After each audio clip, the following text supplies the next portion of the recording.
Ladies and gentlemen, I want to welcome y'all to another interview with 91 on Texas Bred. The Bred is for be real every day, and that's what we try to do every single day.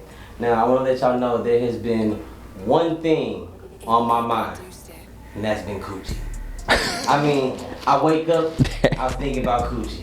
It's Coochie for lunch, Coochie for dinner. That part. Coochie for breakfast, and I had Coochie on my mind at night, and I finally got him here in the studio. Right. Give it up for Emilio Coochie. Yep, you know what I'm saying? The one and only in the flesh. So I'm gonna just get into it off the bat. Where did the name come from?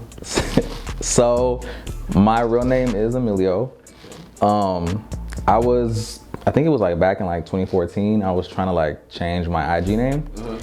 And because at first it was just like my government name. And I was like, this is too legal and too official sounding. I didn't like how that looked.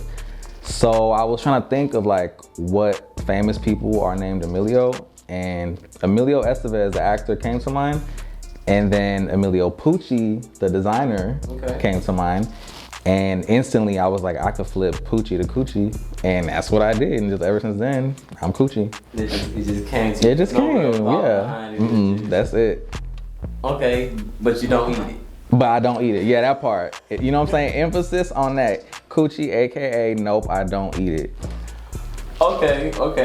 And you said never tried it, never had a desire. Okay, I can understand. Yeah, I mean, I had a girlfriend for like 3 years in high school. I was like, yeah, when you're younger and everything. Right, yeah. So at what point did you decide, okay, women just not it? When I broke up with my girlfriend. Well, probably like a few months before I broke up with her, I was just like, yeah, this ain't it. I need to live in my authentic truth. You know what I'm saying? Okay. But you already kind of knew who you were. Oh, I've been knew since like, probably I was like 5 or 6. Okay. Yeah. All right, it's a new day and age for LGBT. You know, I mean, we're here. We've always been here, but I feel like nowadays it's like people are starting to like really just not give a fuck. Like, I feel like nowadays people are more on some like, just do you, be a good person, turn up. Like, the music is dope. Who? Oh, me? Oh, yeah, like who? Yeah. Thank you. We're gonna get to that. We're definitely gonna get to that. But all right. Emilio Coochie came around, you said 2014? 2014, 2015, yeah. Okay. What were you doing around that time? I was working an office job. I was working, I had just started working for the city of Houston courthouse downtown. And then I went to the jail. 2014? Yeah, 2014, 2015. Okay, well, hold on. I have to back up then. Okay. I have to back up. If you're already working at the courthouse, unless there's some things I don't know, I try to do my research. Okay. So, one thing I want to commend you on is I feel like you've always been able, like, deal with expressing yourself. Yeah. The first video I watched on your YouTube was you facing a lot of things about depression. Right. At that time. And I loved that because I could relate to that on so many levels, especially like a younger. Right. And I understood how hard it is to get started with a YouTube. Right, and absolutely. To get out there and put yourself right, out there. because you got to be in the mood for it. Like, people don't realize that. Like, and if you ain't in the mood, it's hard to like fake the funk because no one wants to watch someone just be like, I feel like when someone's fake on camera, like you can see it. Even if you don't know a person, like you could just sense that fakeness, and people want like authenticity. Right, 100%. So I know you were going through some things, and I feel like it would be great if you could share some of your ways that helped you get out of that. Right. I mean, the funny part is, like, I feel like when you kind of like acknowledge that you have depression, I feel like this shit really never goes away, like fully. Right. Like, you just learn how to like deal with it and navigate it. And like what I've learned, like what works for me, honestly, is I have to like parent myself. Like, I feel like I'm a grown-ass adult talking to a grown-ass child like inside of me, and I gotta tell myself like, bitch, get the fuck up. Like, and then when that don't work, I'm like, you know how many like hoe ass, pussy ass haters you got to like stunt on today? Like, bitch, get up. And I have to like kind of like pump myself up, and the shit works. Cause sometimes like I'm just not in it. Like I don't wanna like exist, much less, you know what I'm saying, like post on Instagram, go to the gym, you know what I'm saying? Like just do human things. I literally just said that the other day. I was like, man, I'm having a hard time being human today. Yeah, like, you know what I'm saying? It's hard. I understand that 100% as well. Okay. So, your first job. I want to say, I know it's fast food. It was Burger King. Burger King. Is it Burger King? It was Burger King, yeah, I was in high school. Stayed there for about 3 years. Yes. Okay. Then It's weird because Burger King was like low key like a significant part of my life. I feel like because I was there for, I feel like 3 years is kind of a minute at a job. So I was there for 3 years, and it was kind of like in that point of life where I feel like you're finding yourself. Like I think I started at 17 or 18 up until like 2021. So it's like those are like some pretty important years of like self-discovery, I feel like. But after Burger King, I worked at a bank for a couple of years. Right, and you said that with the bank, it's a new bank. It just opened up and everything. Yeah. It looked nice. So you were like, let me shoot my shot. Right. I actually dropped off an application in my Burger King uniform because it was down the street from Burger King on the way home. Okay. So I watched that bank get built, and then I was like, man, fuck it. So you saw opportunity, went for it, and... Right. But I kind of like finessed my interview because like I didn't know at a bank like you had to like sell like credit cards and shit. I didn't know that. So in my interview, the manager was like, well, do you have experience doing that? And I really didn't. But like at Burger King, we had to be like at the end of an order, like, oh, do you want like apple pie with that? Woo woo. So in the interview, I said that. She was like, oh yeah, I love that. I was like, yo. Okay. You know. A lot of transferable skills. Right, very that. All right, so then after that, you got a government job. I did. Is this 2014 what you were talking about? Yeah. Okay. So it's actually much earlier than I even thought. Oh shit, okay. Okay. So and where did you say you were working? The city of Houston. City of Houston. Courthouse. I was a court clerk.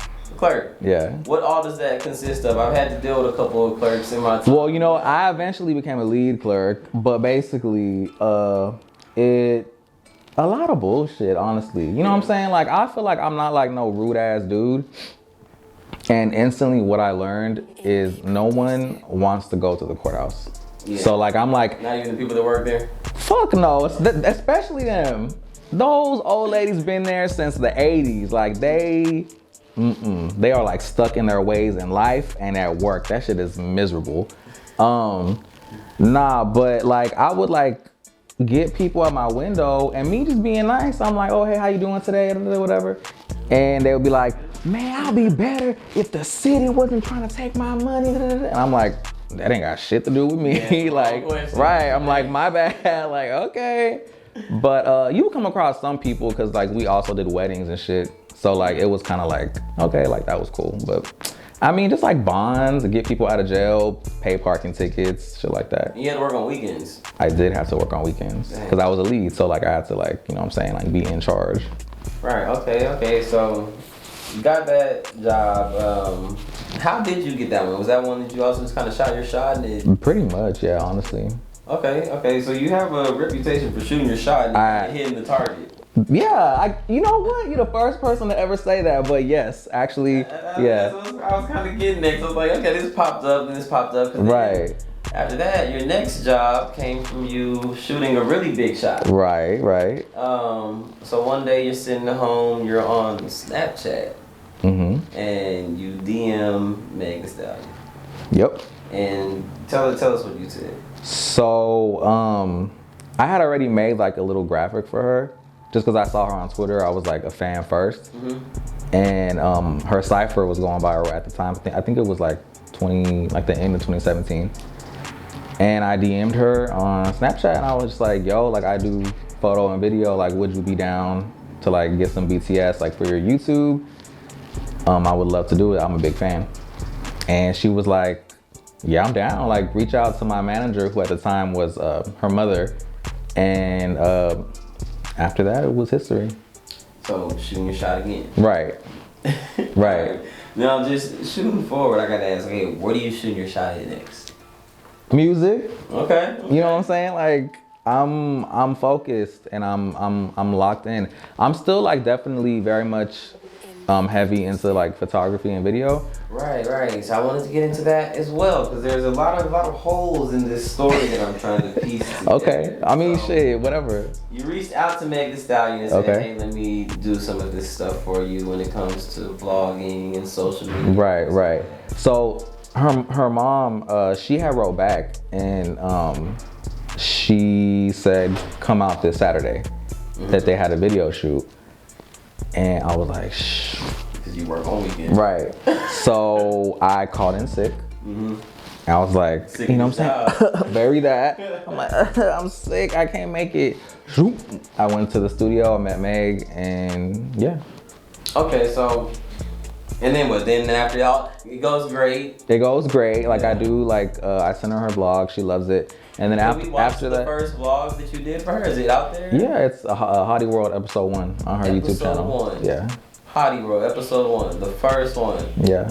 Where'd the name come from? Hottie World. Oh, that's all her. Yeah. You know what I'm saying? Hot girl. So Okay. you know, okay. in her world, bury that. That's really dope. Right. That's. But her fans loved it. Like they still want us to make episodes, but it's like shit is just like so hectic and busy Right, now. right, It's right. like it's just a lot more going on now than it was like earlier. So did you go back to the city job? After? I didn't leave the city until probably a year and a half of Right. working with Meg. So like in that year and a half, I would either call in sick, or if I knew ahead of time that she needed me, I would request off. But then she was gonna go on tour. I think it was August 2018. She was gonna go on tour with Meek Mill, and she was like, "Bitch, I need you full time. Like it's none of that, you know, go back home, this, and I need you like for a full month and then some." So I was like, cause I'm someone like I have a planner. I'm very like, the city, I was safe. I had insurance, and I had benefits. You know what I'm saying? I had all this good shit, 401k. Yeah, that's like go live like an artist. Right. And so I was like, oh, you know, you sure? Like, and she's like, yes, quit your job. So I quit, and yeah. And then from there, it's just now you're Emilio Coochie. Bury that part. But you've always been Emilio Coochie. I have been. But now it's I'm like an elevated coochie, I feel like. An elevated Coochie. Right. Okay, Coochie on a higher level. Right. All right. Now, okay, I like to kind of jump back and forth all over the place from my interviews, but back to Coochie. Okay. Okay. I like to play hypotheticals. Okay. If you had to eat Coochie, if someone's life depended on it, Okay. you gotta eat Coochie. One Coochie. Whose Coochie would it be? Is there anyone that you feel like? My boyfriend, Lee. Not you know, like. All right, let me ask you this. What about Beyonce? No, oh my gosh. No, I love Beyonce, but not in that way. Jesus. Okay, is Coi Leray? No. No. And No, that- it's like and- if I had and to that's- do it, I feel like hers would be Right. Then that's no shade to Koi, but I feel like if I was into girls, I feel like Koi wouldn't be my type. That's just my type, so I threw it out there. Oh, okay. I'm a Coi fan. I like short and petite, Short and petite. but like thick. So,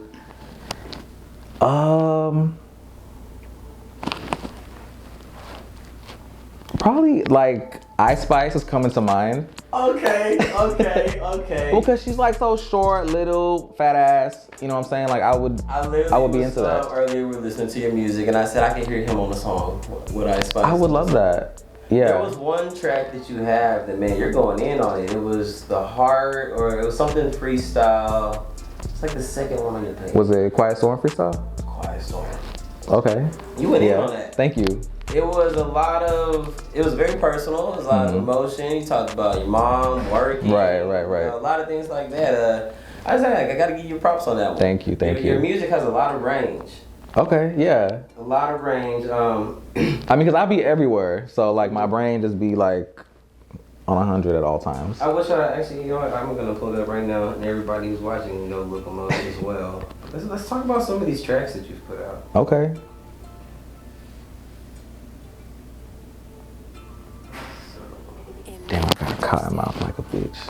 You want water? You got water? Oh, yes, please. My mouth's dry as fuck.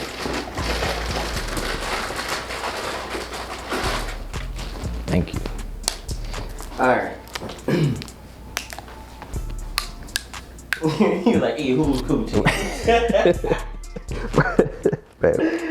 He was like, no one. Right, I saw his head turn up. I said, oh shit, wait a minute, let me. If you had to eat a Coochie to save his life.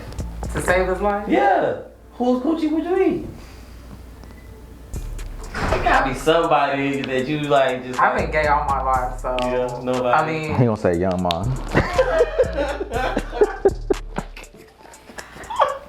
No, but. She's a stud. That's I'm trying to hilarious. think somebody. I feel like you would eat like a white girl out. No. Really? No. Oh, okay. Well, I don't do. we'll let you we'll let you sit on that. I love that y'all have to think about it though. He's like, I like what I like. Right. You know, it's what it is. I tried to see if I can get you. I gotta go on my YouTube now and hide some of that shit. I be forgetting that y'all be. Nah, man, this stuff is dope. This stuff is very dope. I'm telling him. Okay. First track. He Loved to Eat the Coochie. That's the first song that was released. Right. Based on the YouTube. The first two songs I ever recorded with my engineer Izzy, it was I Want Cash and He Loved to Eat the Coochie. That was in the same day actually. Okay, I would say the energy on those two tracks is very similar. Those are actually really good tracks. Thank you. I feel like I only did like one take. Or no, I did like probably no more than 3 takes of He Loved to Eat the Coochie. I feel like because I think we were like running out of time or something like, but I Want Cash first and I was like, oh, I really want to like put this other one out too. But I couldn't put He Loved to Eat the Coochie on streaming services. Because of the name or something? Or like, No, or the because beat? I think the beat, like someone already had the beat already. I didn't know and I was like, man, fuck it. That one is dope, but I Want Cash, I Want Money. I want the... Tell her at the bank to look at me funny, you know what I'm saying? Like... That one's hard. That was catchy. I'm definitely, I liked all of them, but I think that Unannounced. Oh yeah, that track actually didn't even have a hook at first. No? There was no hook. It was just all tell us about the talking shit. process of it. Izzy just heard, I think one part in the song was like, I Want Cash. And he was like, whoa, wait a minute. He's like, we could make that into a hook. He just fucking did his magic on it and you know what I'm saying? It became that. It's dope when you have an engineer that you and like producer that you can really Right. versus Absolutely. just find beats, they send you stuff. Right, and I was about to say like Izzy does like all my shit. Like I've got offers from like other people and I'm like, no. Just send me the beat, I'll come over here. Like, and I feel like working with Meg, you probably got to really see. Absolutely. Level, so right. A lot of insight into how. Right, and it's not even like it wasn't even like intentional. Like I just be there with her, and it's like, okay, like I'm just like watching like how the each puzzle piece like moves. Okay. Now my favorite song, Unannounced. Really?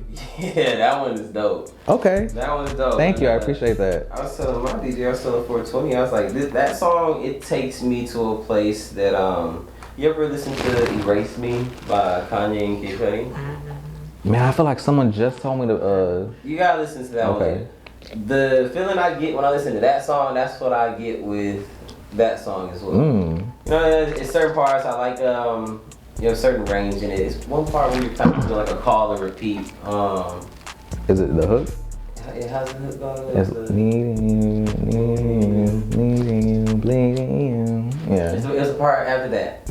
You wanna come over unannounced? Nothing but lies coming out your mouth. I like that. I don't know. It's just it's a bop and you were showing vocal range on it, and it was emotional. I like emotional music. I was trying to do like a lot of different shit on my first project because I was going through a lot.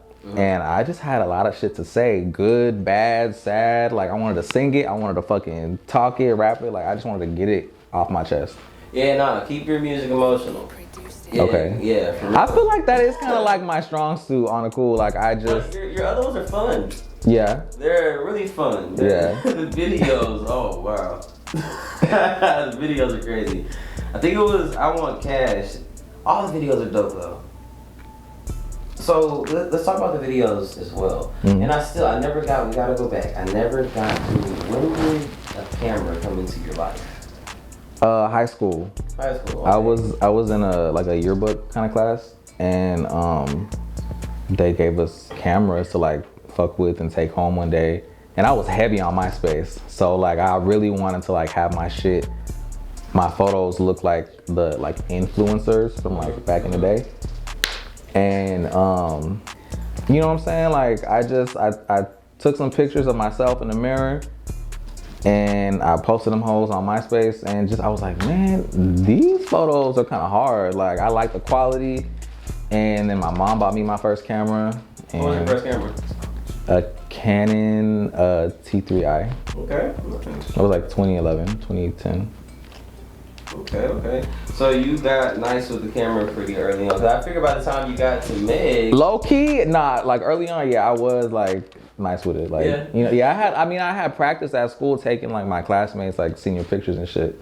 What do you think it was about your content that made her want to work with you? Was it the quality? Was it the creativity behind it? Was it the mixture? So I had actually, her mom told me this before she passed away. Like she told me why she had chose me, and her exact words were she saw a video on my YouTube that I did, and it was like a video of me at 25, and I was like kind of just saying like my whole year at 25, and her specific reason was that I had touched on wanting to like support my mother and how my mother is like my number one, and that stood out to her.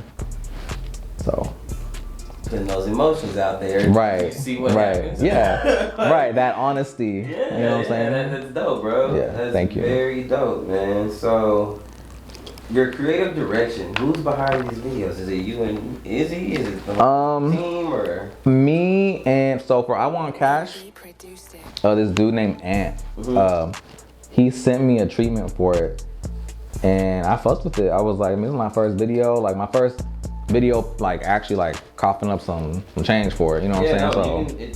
Right. There, you see yeah. Yeah, it's nice. So that was like all him, and then outfits was me.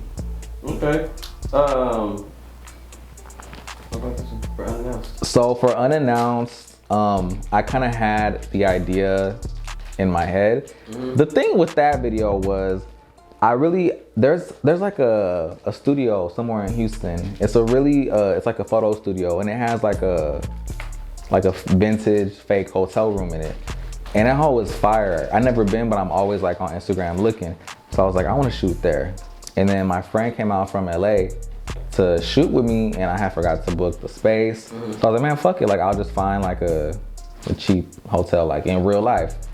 So I forget what side of town we went to, but we didn't end up going till like 1 a.m. I feel like. And I just knew we was in the hood. And I was like, dang, like we really out here. I didn't end up liking that hotel because it kind of was like remodeled. like it didn't give like what you were going for. Yeah, but it looked great. Thank you. That actually stood out to me in the shots. Well, and then my favorite part actually is the tunnel scene. You know, it's so funny. As soon as I saw that, I know where that's at. Yeah. A while back, I had just stumbled across Lost one night, and I was like, oh my god, I was like, I want to shoot something here. Right, it's fire. Like, yeah, that's crazy. I haven't seen anyone else do that before. Yeah. Yeah, that's dope. So yeah, everybody has to check that out. We'll drop some links and everything. Yes. But man, I'm not gonna keep you too long. I will sit here and go for hours. I know we're gonna do a little performance and everything. Right. And I'd love to have you back sometime. Absolutely, absolutely. I like to get deep into me topics. too. I like to talk, so I'm an open book. Well, this is gonna be just part one. We have the Coochie Man himself. You know what I'm saying? Emilio Coochie. He does not eat it. I tried to trick him up. I even tried to trick up his. I mean, you know what I'm saying, but I'm true to my word. I'm true to my name. I don't eat it. Well, hey, until next time, we're gonna have more. Let everybody know where they can follow you. Oh yeah, y'all follow me Instagram, YouTube, Twitter, TikTok at Emilio Coochie. Nice. And check out Tuggin'. It's available everywhere. Let's talk about it really quick before we get out of here. What you want to Him know? on that one. I'm taking? Mm-hmm. What you want to know? Tell us about it. So, you know what I'm saying? The name, first of all, Tuggin, came from just me going through a bunch of different shit at the same time. I was going through a breakup with my ex of 10 years. I fucking was traveling every fucking day, literally all over the world, while going through a breakup, trying to maintain like my personal goals on the road and like my relationships with my family, my friends. Like I was going through a lot of shit and I felt like I was being tugged in every direction, and that's why like the cover art shows me like kind of like being tugged by ropes. Oftentimes I get asked about why I'm in a dress. And I don't fucking know. Like, it's for no specific reason. I don't know what the fuck I wanted. The dress wasn't even pink. That bitch was blue. Like, I don't know what the fuck I was doing in that dress. But at least we got the tugging part. You know what I'm saying? Like, that part actually has a meaning. Right, you got it down. So that's out everywhere, right? It's available every fucking where. Like, go play it. That hoe is hard. And I'm not just saying that because it's me. And this is 91 with Texas Bred, Emilio Coochie, and we are out. We out.